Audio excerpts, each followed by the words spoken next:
Hello and welcome दोस्तों, study roof में आप सभी का स्वागत है। आज हम लोग बात करेंगे तुर्किस्तान के बारे में, एक ऐसा एरिया जो इंडिपेंडेंस की मांग कर रहा है चीन से। आज हम लोग इस पूरे डिटेल में जानेंगे कि जैसे कोरोना काल में कई देशों ने चाइनीज वायरस का नाम दिया, वुहान वायरस का नाम दिया, और कैसे बहुत सारे देश चाइना के खिलाफ खड़े हो गए, चाहे वो अमेरिका हो, चाहे वो ब्रिटेन हो, चाहे वो जापान हो, चाहे वो भारत हो, क्योंकि चाइना ने सबके साथ बलिंग की। चाहे उसके जितने भी सराउंडिंग कंट्रीज हो, उसका मित्र कोई नहीं रह गया, सिर्फ एक या दो देश ही ऐसे थे जो उसके मित्र रह गए। तो क्या अब कोरोना से उबरने के बाद जैसे जैसे दुनिया उबर रही है, तो दुनिया ने क्या बदला लेने का नया तरीका खोज लिया है चीन के साथ? तो ऐसे में ही हम देखते हैं कि एक तुर्किस्तान का कॉन्सेप्ट आ रहा है, और जिसको अब अमेरिका और ऑस्ट्रेलिया, जापान जैसे देश हवा दे रहे हैं। तो आज हम लोग इस टॉपिक में पूरी तरीके से समझेंगे कि आखिर क्या है मुद्दा, और इससे पहले क्या ऐसा बदलाव हुआ जिससे कि इसके अलगाव की धार तेज हो गई है। तो जैसा आपको दिख रहा होगा, ये एरिया यहाँ पर कुछ पड़ता है। अगर फिजिकल मैप में देखें, ये लोग हैं उइगर मुस्लिम्स, जो अलग इंडिपेंडेंट तुर्किस्तान, ईस्ट तुर्किस्तान की मांग कर रहे हैं। इससे पहले देखते हैं कि आखिर ये न्यूज में क्यों है। तो यहाँ पर आपको दिख रहा होगा कि जो भी हमारे यहाँ पर यूएस ने क्या किया है, रिमूव कर दिया है ईस्ट तुर्किस्तान इस्लामिक मूवमेंट, जो चाइना के द्वारा कंडेम किया जा रहा था। जो ETIM नाम की ये जो संगठन है, ईस्ट तुर्किस्तान इस्लामिक मूवमेंट का जो संगठन है, ये अभी तक यूएस ने चाइना को खुश करने के लिए, ट्रेड के चक्कर में इसको टेरर लिस्ट में डाल रखा था। अभी अमेरिका ने 1 महीने पहले इसको हटाने के लिए चीजें शुरू की, और अब इसे टेररिस्ट लिस्ट से हटा दिया है। मतलब ये जो ETIM है, इस पर लगे जितने भी प्रतिबंध थे उसको खत्म कर दिया गया है अमेरिका के द्वारा। इसमें इसकी फंडिंग जो थी, अब फंडिंग पर कोई रोक नहीं लगेगी, इससे बातचीत पर कोई रोक नहीं लगेगी। तो हम लोग देखते हैं कि एक तरीके से ETIM को टेररिस्ट से हटाकर उसका रास्ता साफ कर दिया है अमेरिका ने। अब ये है क्या ETIM? देखे, चाइना ने ETIM को काउंटर करने के लिए एक अलग ऑपरेशन, जैसे माउंटेन ईगल कमांडो, ये एक चला रखा था मुस्लिम मेजॉरिटी जिनजियांग प्रोविंस में। जी हाँ, जिनजियांग प्रोविंस का नाम आप लोगों ने कई बार सुना होगा, और ये उइगुर मुस्लिम्स के लिए प्रसिद्ध है। उइगुर मुस्लिम्स पर चाइना ने बहुत ज्यादा, एक तरीके से कहें कि एक तरीके से बहुत ज्यादा इनके ऊपर ज्यादती की जा रही है और इनको दबाया जा रहा है। यहाँ तक कि इनके रिलीजन से, इनके राइट्स से, इनके जितने भी फंडामेंटल राइट्स हैं, इनके जो रिलीजन है, यहाँ तक कि इनकी जो बेसिक नीड्स हैं, उससे इनको डिप्राइव किया जा रहा है। हर एक तरीके से चाइना इनके रिलीजन को भी, इस्लामिक रिलीजन को भी कम्युनिस्ट इस्लामिस्ट की आइडियोलॉजी पर लिखने की कोशिश कर रहा है। और सबसे दुर्भाग्य की बात यह है कि जो चाइना ये सब कर रहा है, और पाकिस्तान जैसे जो देश हैं, जो हमारे भारत के जम्मू और कश्मीर यूनियन टेरिटरी पे झूठे एलिगेशंस लगाया करते हैं, वो इस उइगर जो मुद्दे को है उसके खिलाफ आवाज नहीं उठा रहे हैं। आगे चलकर देखते हैं कि आखिर ये है कहां। तो अगर चाइना की हम लोग बात करें, तो मेनलैंड चाइना बस इतना ही है। इसने बहुत सारे देशों पर कब्जा कर रखा है, इलीगल कब्जा कर रखा है। जैसे ये जो एरिया है, ये इसका जिनजियांग प्रोविंस है, और यही हमारा ईस्ट तुर्किस्तान है। यहां पर देखिए, इनर मंगोलिया का ये हिस्सा इसने कब्जा कर रखा है। तिब्बत पर उसने 1959 में इलीगली कब्जा कर लिया था। भारत का जो भी ये हिस्सा है, इस पर पाकिस्तान ने देखिए कब्जा कर रखा है, यहां पर दिखाया गया है। यहां पर जो है ये इतना चाइना ने कब्जा कर रखा है। तो हम लोग देखते हैं कि किर्गिस्तान के भी कुछ हिस्से पर कब्जा कर रखा है। एक्चुअली ये जो तुर्किस्तान सिटी है किर्गिस्तान की, ये इसी का एक्सटेंडेड रीजन है, इस तुर्किस्तान, जो ज्यादातर मुस्लिम मेजॉरिटी में है, जो ज्यादातर मुस्लिम मेजॉरिटी में है।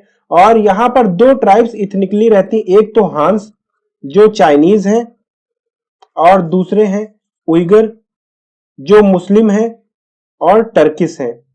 ठीक है।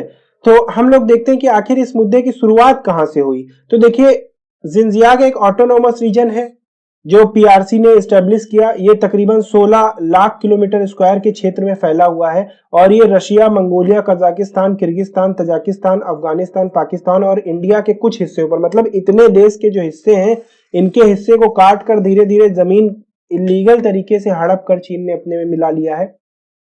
और अगर हम लोग बात करें कि इसका मतलब क्या होता है जिनजियांग का, तो इसका मतलब होता है न्यू फ्रंटियर या न्यू बॉर्डर। तो देखिए सारे देशों से जमीन कब्जा करके और उसका नाम भी अपना दे दिया न्यू फ्रंटियर और न्यू बॉर्डर। अब यहाँ पर अगर हम इथनिक ट्राइब्स की बात करते हैं तो यहाँ पर उइगर, हान, कजाक, हुई और किर्ग और मंगोल रहते हैं। तो देखिए इसमें जो उइगर हैं, जो किर्ग हैं और यहाँ पर जो कजाक हैं, ये बेसिकली मुस्लिम ट्राइब्स हैं, मुस्लिम ट्राइब्स हैं जो तर्किस इथनिसिटी को बिलोंग करते हैं, तर्किस ओरिजिन को बिलोंग करते हैं, ऐसा ये लोग मानते हैं। और अगर हम लोग देखें कि इथनिक ग्रुप जो मेनली यहां पर है वो हान और उइगर हैं। अब होता क्या है कि ये जो हान है ये बहुत ज्यादा पढ़े लिखे हैं, ठीक है, ये बहुत ज्यादा पढ़े लिखे हैं और जो भी गवर्नमेंट जॉब्स हैं ये इनको आसानी से मिल जाती है। इसकी वजह से जो उइगर हैं वो पिछड़े होते जा रहे हैं, इनके राइट्स कुछ नहीं मिलते जा रहे हैं इनको, ये पॉलिटिक्स में भी पार्टिसिपेट नहीं कर पाते हैं, इनकी बेसिक नीड्स तक खत्म होती जा रही है। अब देखिए जिनजियांग में अगर हम लोग बात करें तो 80 लाख से ज्यादा उइगर हैं, 80 लाख से ज्यादा तो उइगर हैं। और अगर इसमें कजाक और किर्ग को भी मिला लिया जाए तो उइगर प्लस कजाक और किर्ग ये 50% आबादी से ज्यादा हो जाते हैं। तो ये मेजॉरिटी में होने के बावजूद भी इनको पॉलिटिकल राइट्स नहीं मिल रहे हैं, फंडामेंटल राइट्स नहीं मिल रहे हैं और इनको कुछ भी बेसिक एमिनिटीज नहीं मिल रही, इन पर नजर रखा जा रहा है, फोर्सफुल कन्वर्जन किया जा रहा है, यहां तक कि अपने रिलीजन इस्लाम को भी प्रैक्टिस नहीं करने दिया जा रहा है। तो ये सारी समस्याएं इनके साथ आ रही है और ये सबसे बड़ी एक जड़ है। तो अब यहां पर अगर हम लोग देखें तो ये वाला जो है ये ईस्ट तुर्किस्तान का रीजन है। और अब यूएसए ने क्या किया है कि इसके इंडिपेंडेंस के मूवमेंट के लिए जो ईटीआईएम काम कर रहा है, जो बेसिकली इस रीजन को आजाद कराना चाहता है, फ्री कराना चाहता है, तो इसको अब यूएसए ने टेरर लिस्ट से अपने हटा दिया है, इसको एक तरीके से फ्री हैंड दे दिया है कि जाओ भाई तुम जो भी करना चाहो करो, अब तुम हमारी टेरर लिस्ट में नहीं हो, हम तुमको एज ए टेररिस्ट ट्रीट नहीं करना चाहते। तो पूरे चीन में से ये वाला जो हिस्सा है जिनजियांग का, इसको ये लोग आजाद कराना चाहते हैं और इसको ये लोग ईस्ट तुर्किस्तान बोलते हैं।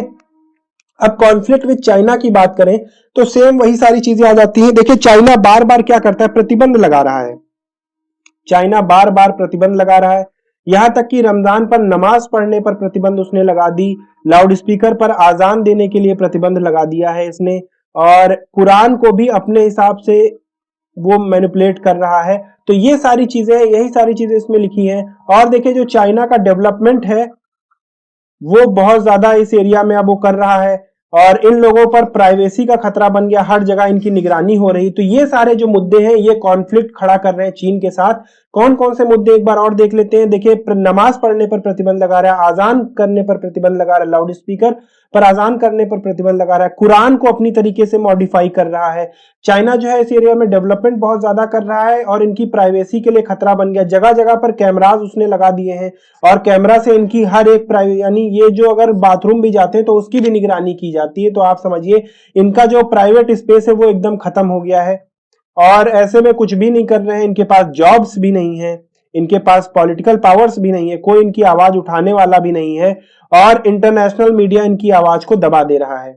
तो ये सारे कॉन्फ्लिक्ट्स हैं। अब इंडिया के स्टैंड की बात करें तो देखिए जहां चीन जम्मू एंड कश्मीर पर आवाज उठाता है, लद्दाख पर आवाज उठाता है, अरुणाचल प्रदेश को क्लेम करता है, झूठा फॉल्सली क्लेम करता है, यहां तक कि डोकलाम विवाद जैसे पर खड़ा हो गया, चाइना जो है पाकिस्तान के लिए भारत के खिलाफ वीटो करता है। तो ये सारे मुद्दे पर जहां पर चाइना बोल रहा है, भारत वहीं पर चुप्पी साधे हुए, भारत चुप है, इस मुद्दे पर बोल ही नहीं रहा है। मेरा जो पब्लिक ओपिनियन है वो है कि अब भारत को भी वक्त आ गया है कि ईस्ट तुर्किस्तान मूवमेंट के लिए उसको भी आवाज उठानी चाहिए। अगर चाइना हमारे देश को बांटने के लिए आवाज उठा सकता है तो हमें भी बिल्कुल उसके साथ ऐसा करना चाहिए। जैसे डोकलाम क्राइसिस पे जबरदस्ती वो हमारी जमीन को हथियाने की कोशिश करता है, आर्टिकल 370 के लिए उसने बोला जब हटा दिया गया, उसके बाद जम्मू कश्मीर पर जेनोसाइड और वायलेशन ऑफ ह्यूमन राइट्स के लिए बोलता है, लेकिन उइगर जहां पर वो खुद ह्यूमन राइट्स को वायलेट कर रहा है, सबसे बड़ा वायलेशन ह्यूमन राइट्स का हो रहा है उइगर मुस्लिम्स के साथ, वहां पर भारत चुप है, भारत का स्टैंड वहां पर कुछ भी नहीं है। तो ये सारी चीजें बदलने के लिए आ गई हैं। अब कोरोना काल में हम लोग देखते हैं कि कोरोना में क्या होता है कि ऑस्ट्रेलिया जो है, ऑस्ट्रेलिया भी चीन के खिलाफ एक्सपोर्ट, जो चीन से इंपोर्ट करता था उसको बहुत ज्यादा कर्व डाउन कर दिया है। इंडिया ने भी आत्मनिर्भर भारत की पॉलिसी को अपना लिया है।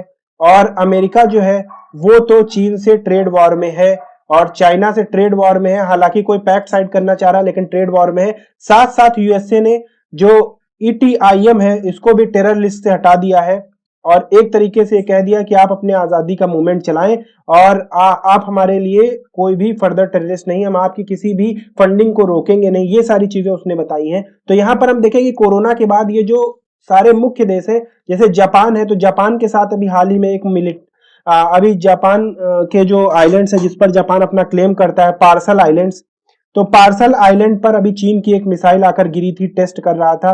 तो इसको लेकर जापान भी काफी ज्यादा चिंता में पड़ा हुआ है। तो ये सारे देश अब सामने खुल कर आ रहे हैं चीन के विरोध में। तो ये एक नया तरीका हम लोग देख रहे हैं कि हमारी जियो पॉलिटिक्स बदलती जा रही है और एक नया तरीका निकलता जा रहा है चीन से सारे विश्व का बदला लेने का ये तरीका। और हम लोग देखते हैं आगे क्या होगा। जो भी फर्दर डेवलपमेंट होगी वो आपको आने वाले वीडियो में बता दी जाएगी। तब तक कि अगर आपको ये वीडियो पसंद आया हो तो वीडियो को लाइक करें और चैनल को सब्सक्राइब करें और लोगों के साथ शेयर करें। And thank you for watching.